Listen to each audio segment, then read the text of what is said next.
Ben anne yarası taşıyorum içimde.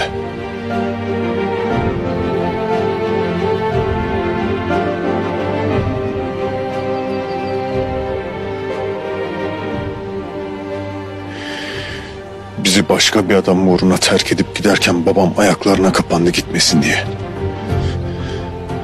Özür diledi. Belki onlarca kez. Giderken ben durdurmaya çalıştım. Ama beni de itti. Ezip gitti.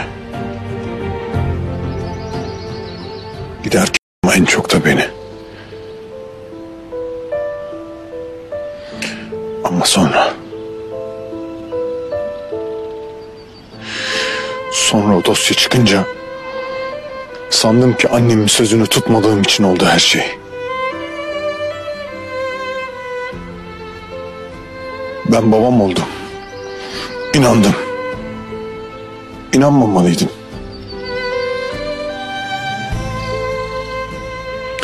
Ama şunu bil ki sana olan öfkem, sana olan inancımdandı.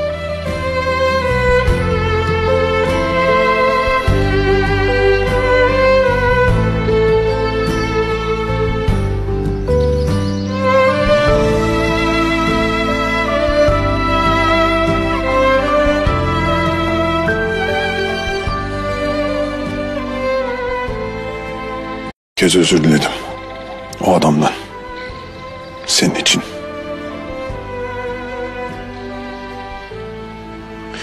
Şimdi de senden özür diliyorum.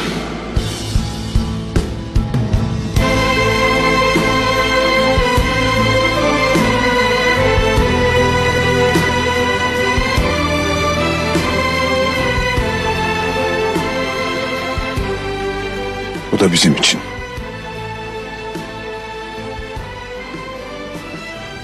İkimiz için.